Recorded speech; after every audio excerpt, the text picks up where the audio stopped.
The 1/72nd scale Sopwith pup from Airfix coming up next on Monster Hobbies What's in the Box?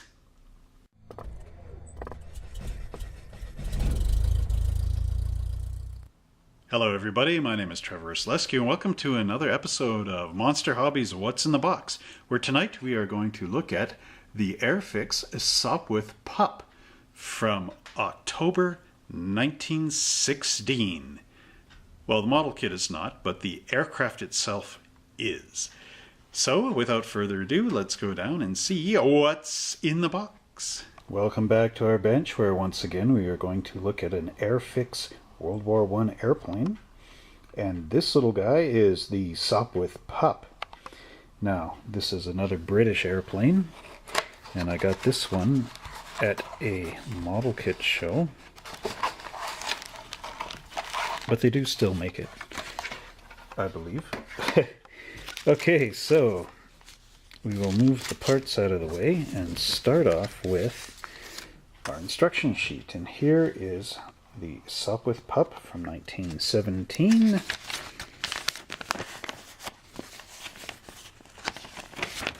And these instructions are a little more modern by just a touch. It includes directions in all the languages of Europe.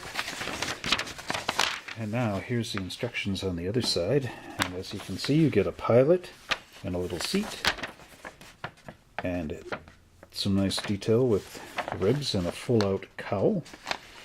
Very accurate to the engine. They give you these which help. They are jigs to hold your wings together, just like that, so that they come out nice and square. And then your struts going underneath, and the paint codes for the airplane. This one does not seem to have a particular pilot that they're favoring, so it is up to your interpretations as to how to paint it. Now there is a nice website out there called Wings Palette. It's a Russian-based website, but it has pictures on it from all the different aircraft. Primarily the paint call-out sheets. So always cool to check that website out. Okay, we get two parts trees, as you can see here. So I'm just going to zoom in closer. There. Let's examine this one first. So with this part tree, you actually get a pilot with legs, a nice seated figure, and the top and bottom of the cowl with those nice vents there. The top cowl does not have any vents. And the rotary engine. Some nice detail there. The little extra ribs on the front trailing edge of the wing. Nice detail there on the fuselage. And of course you get your struts. The machine gun here is a little more beefier than... Oops. It's right at that focal plane. It's a little more beefier than in the Bristol F2B. And there's the struts. There are some of those little holes underneath, which again you'll have to fix with your knife. And in here they have the actual wood struts in the fuselage with a little cross brace detail, which you may or may not see once the model is glued together.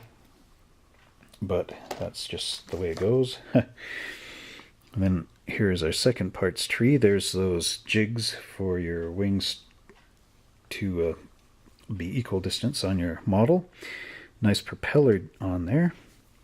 And of course our wings underneath. You can actually see a little bit of detail that looks like stretched cloth in there, which is quite nice. And on the fuselage there's the little sewing thread work around for the canvas of the body, the seam. And that basically brings us to the end of our review of the Airfix Sopwith pup.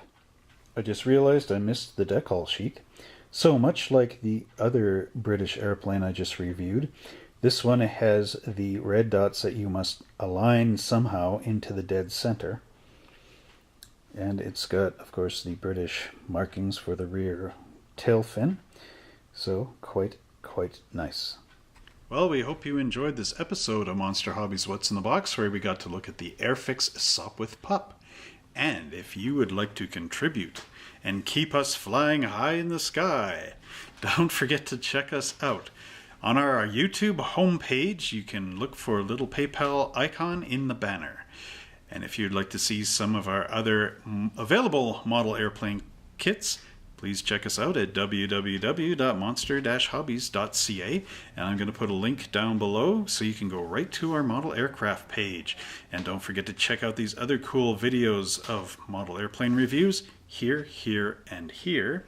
And like and subscribe to us are right down here, and click the notification button so that you can always be notified of our next up and coming videos. And until next time, happy flying.